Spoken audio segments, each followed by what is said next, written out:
नमस्कार साथियों, आज की नई क्लास में आप सभी का हार्दिक स्वागत है। हम पढ़ रहे थे राजस्थान के इतिहास। राजस्थान के इतिहास में हम सांबर के चौहान के अंतिम राजा पृथ्वीराज प्रथम तक पढ़ लिया था। पृथ्वीराज प्रथम को एक उपाधि थी जिसका नाम था परम पटाकर महाराजाधिराज। महाराज की उपाधि ग्रहण की उन्होंने। उन्होंने 700 चालुक्यों को मारा था और तुर्कों का संहारक भी इनको कहते हैं। इनके एक पुत्र हुआ करता था जिसका नाम था अजय राज। आज हम उसी अजय राज से आगे बढ़ते हैं और उसके बारे में चर्चा करते हैं। इससे पहले आप लोगों के पास शेयर जरूर करें और लाइक जरूर करें। अच्छी लगे तो कमेंट जरूर करना। तो आगे देखते हैं। हम पढ़ रहे हैं अजय राज। ये किसके पुत्र थे? तो इनके पिता का नाम था पृथ्वीराज प्रथम, जो कि सांबर के चौहान हुआ करते थे। तो अजय राज ने अपने पिता पृथ्वीराज प्रथम को बोलते हैं कि मुझे सांबर का क्षेत्र जो कि अच्छा नहीं लगता है और मैं कहीं अन्यत्र राजधानी बनाना चाहता हूँ। तो इन्होंने आदेश दिया कि आपकी इच्छा हो वहाँ आप शासन कर सकते हैं, क्योंकि मैं तो अब शासन कर चुका है, आपका अब नंबर आने वाला है। तो अजय राज जी वहाँ से घोड़े लेकर निकलते हैं और एक दुर्गम पहाड़ी के पास जाकर पहुँचते हैं। तो उस पहाड़ी का नाम होता है बिठली पहाड़ी। बिठली पहाड़ी को देख लेते हैं कि यहाँ पर बाहरी आक्रमण करने वालों को बहुत ज़्यादा समस्या रहेगी, तो यहाँ दुर्ग बनाना अपने लिए संभव रहेगा, बढ़िया रहेगा कुल मिला के। तो ये वापस आते हैं।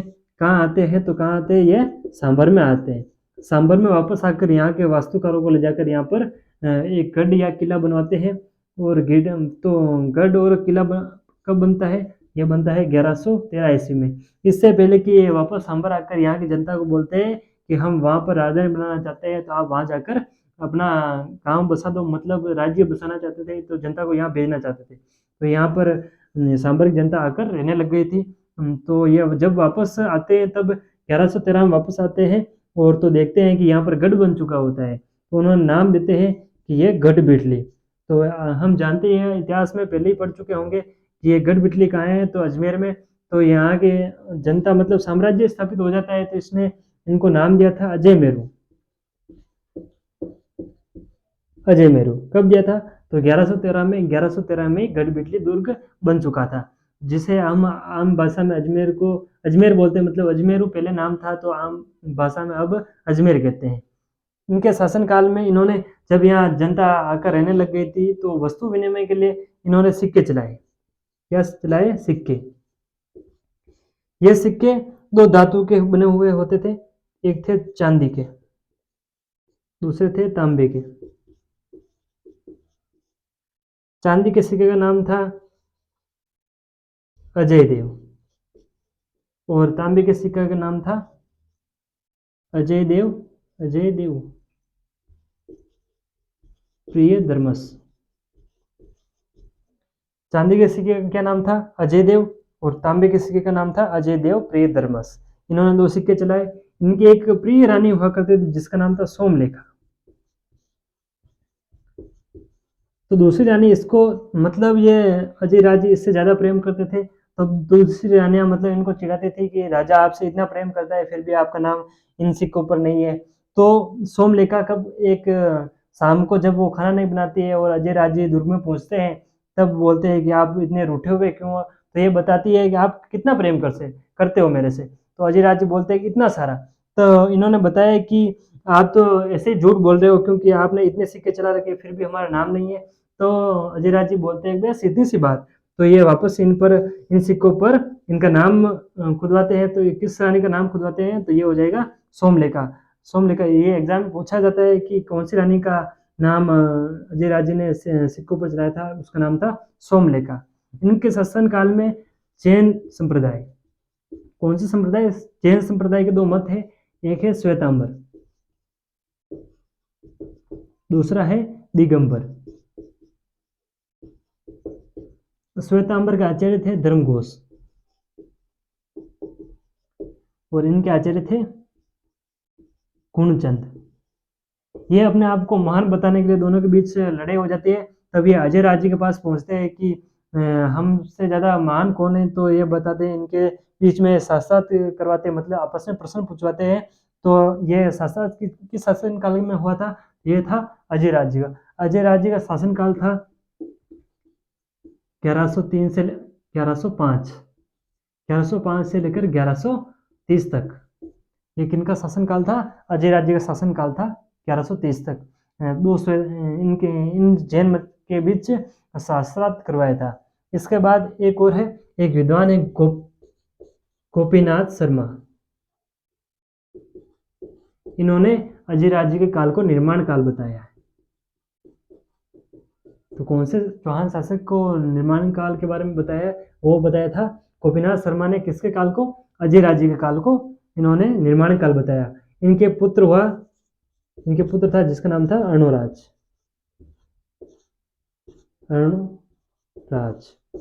इसके बारे में अपन एक बार मिटा देता हूँ, वापस पढ़ते हैं अर्णोराज के बारे में। और एक बात और लिख लेना, इनके शासनकाल में मालवा का एक शासक हुआ करता था जिसका नाम था नरवर्मन।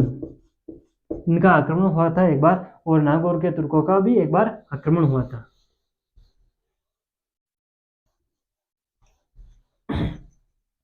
आगे शासक आ जाते हैं अर्णोराज। इनका शासनकाल था 1130 से 1155 तक। इनका पिता का नाम था अजयराज। इनका राज्याभिषेक 1100, एक मिनट राज्याभिषेक लेता हूँ, राज्याभिषेक हुआ था 1133 को। इनके शासनकाल में एक मंदिर बनाया था जिसका नाम था वराह मंदिर। इस वराह मंदिर जब बनाया था तो इसमें मूर्तियां थी। जब जहांगीर इन पर आक्रमण करता है तब जहांगीर ने इनकी मूर्तियों को तोड़ा दिया था। तो मूर्तियों किसने तोड़ाया था? तो वो जाएगा जहांगीर। और इस मंदिर का वापस पुनर्निर्माण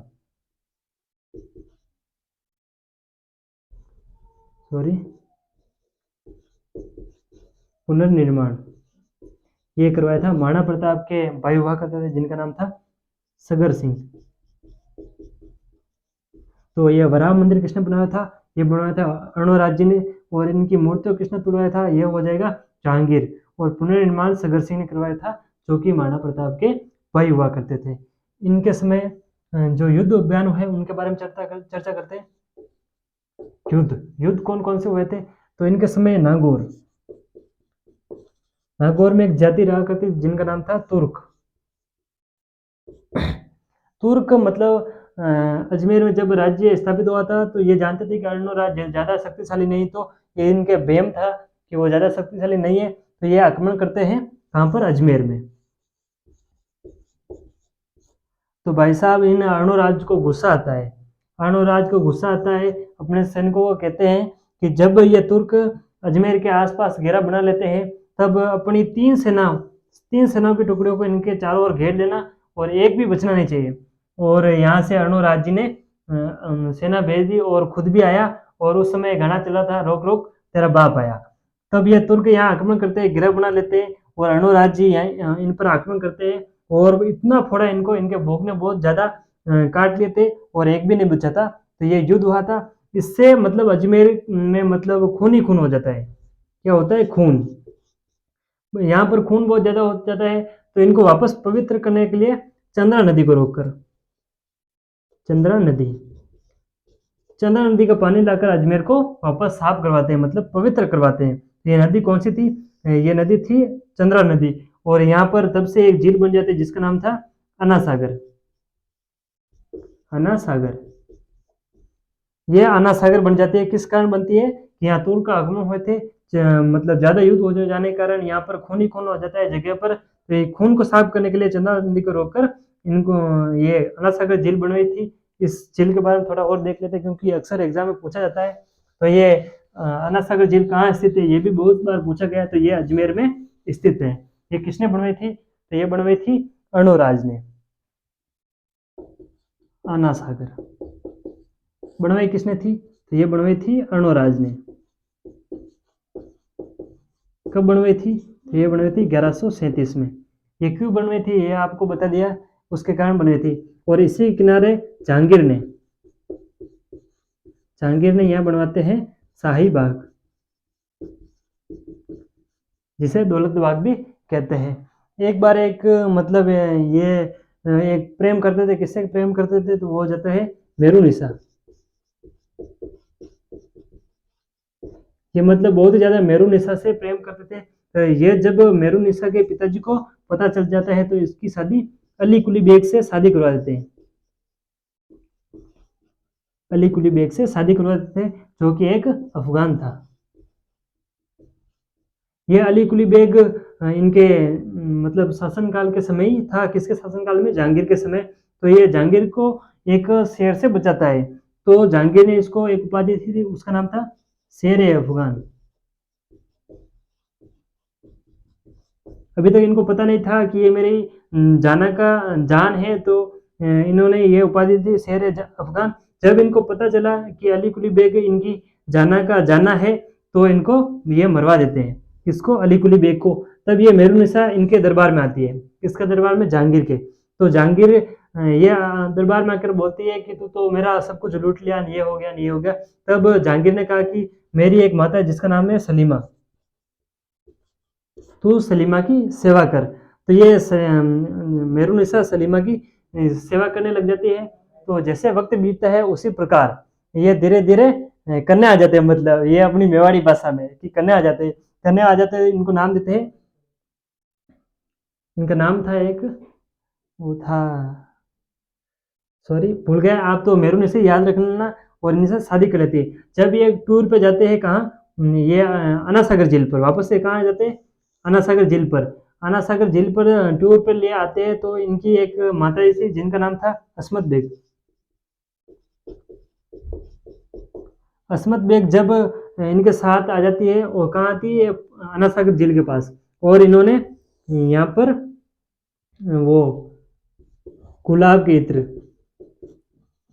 गुलाब का इत्र का आविष्कार करते हैं। कौन करते हैं? तो ये करते हैं मेरुनिसा की माता जी हुआ करती थी, उसका नाम था अस्मत बेग। उन्होंने अन्ना सागर झील के किनारे गुलाब का इत्र का निर्माण किया था। इसके बाद आगे देखते हैं, इनके युद्ध बयान देखते हैं। इनके बारे में और कहा जाता है कि चालुक्य के साथ संघर्ष हुआ था। चालुक्य संघर्ष, इसके समय गुजरात का, गुजरात का एक शासक हुआ करता जिसका नाम था जय सिंह। जय सिंह इन अर्णोराज को मारना चाहता था। किसको? अर्णोराज को। अर्णोराज को मारने के लिए ये जब गुजरात से आता है तो अर्णोराज जी ने इनको परास्त कर देते हैं, मतलब पराजित कर लेते हैं और बंदी बना लेते हैं। इनके बाद समझौता होता है। क्या होता है? समझौता। समझौता में जय सिंह के एक बेटी हुआ करते हैं जिसका नाम था कंचन देव। कंचन देव की शादी अर्णोराज से हो जाती है। जब ये शादी हो जाती है, जब ये वापस ससुराल जाते हैं, तब इनके मन में आता है कि इनकी एक साली हुआ करती है जिसका नाम था देवल देव। ये वापस इनको बोलते हैं आंखों में आंखें डाल के कि मैं इसको भी, इससे भी शादी करना चाहता था, मतलब हूँ। तो ये इनसे भी शादी कर लेते हैं और कंचन देव से भी शादी कर लेते हैं। तो ये आप ध्यान रख लेना, ये कंचन देव किसकी पुत्री थी? जय सिंह की। समझौता होता है और अर्णोराज जी इससे शादी कर लेते हैं, इनको पराजित करके। इसके बाद में एक बार वापस पुनः संघर्ष होता है इसके बीच। जब देवल दे ये कुछ चौपड़ ओपड़ खेल रहे थे उसके बारे में, जब देवल दे के कुल के बारे में अर्णोराज जी निंदा करते हैं, तब इनके बारे में देवल दे का भाई आता है। देवल दे का भाई था जिसका नाम था कुमारपाल। कुमारपाल किसका भाई था? देवल दे का। तो ये युद्ध होता है अर्णोराज के बीच में। कब होता है? 1146 में युद्ध होता है। ये युद्ध कहाँ होता है? आबू में। इसमें पराजित होते हैं अर्णोराज। अर्णोराज की सेना वापस पराजित हो जाती है और ये वापस धीरे धीरे अजमेर पहुंचते हैं। 1150 में अजमेर पहुंचते हैं। अजमेर पहुंचकर अर्णोराज को पराजित कर लिया और अर्णोराज के बीच समझौता हुआ। और अर्णोराज की एक बेटी थी जिसका नाम था जलहना, या जलहन भी बोलते हैं। समझौता हुआ, जलहन का विवाह कुमारपाल से करवाया था। इसी प्रकार ये युद्ध टल जाता है और अर्णोराज का जलहन की बेटी का विवाह कुमारपाल से हो जाता है। आगे देखते हैं, अर्णोराज। अर्णोराज के दो पत्नियां थी, एक का नाम था कंचनदे, एक का नाम था सदवा। सदवा, इससे एक पुत्र होता है जिसका नाम था सोमेश्वर। इसके 3 पुत्र होते हैं, पहला था जगदेव, दूसरा है बिसलदेव, एक था देवदत्त। ये 3 पुत्र थे सदवा के, इनके पिता का नाम था अर्णोराज। इनका पुत्र था सोमेश्वर, किसका पुत्र? कंचनदेव का। कंचनदेव किसकी पत्नी थी? ये हो जाएगा अर्णोराज। इसके बाद में शासक बनते हैं जगदेव, यही बड़े थे तो यही बनेंगे। जगदेव ने अपने पिता को मारकर राज्य हड़प लिया था, तो ये चौहानों के पितृहंता भी कहलाते हैं। चौहानों के पितृहंता किसको बोलते हैं? ये हो जाएगा जगदेव। जगदेव के बाद शासन वो करते हैं, मतलब बिसलदेव इनके भाई थे, इनके भाइयों के बीच संघर्ष हो जाता है और जगदेव को मार देते हैं। जगदेव का एक पुत्र हुआ करता जिसका नाम था पृथ्वीराज सेकंड, पृथ्वीराज द्वितीय। ये बिसलदेव इनको मार देते हैं और बिसलदेव के भी 2 पुत्र होते हैं, एक था अपर गांगे, अपर गांगे था, दूसरा सही कर लेना आप, दूसरा था नागार्जुन। ये बिसलदेव इनको मारकर राज्य शासन करने लग जाते हैं। इनके जगदेव को पुत्र हुआ करता था, उसका नाम था पृथ्वीराज। बिसलदेव के बाद जब इनको राज्य पर बैठाया, किसको? अपर गांगे को, तो अपर गांगे कमजोर शासक था, तभी इनके वापस ये अटैक कर लेता है, कौन? पृथ्वीराज, और इनको हटा देता है, शासक इनको मार देता है। इसके बाद में शासन करते हैं पृथ्वीराज। पृथ्वीराज के बाद कोई संतान नहीं थी, तब यहाँ के राजा मतलब प्रजा ने, वो सामंतों ने विचार कर वापस कंचनदेव को गुजरात से वापस बुलवाया।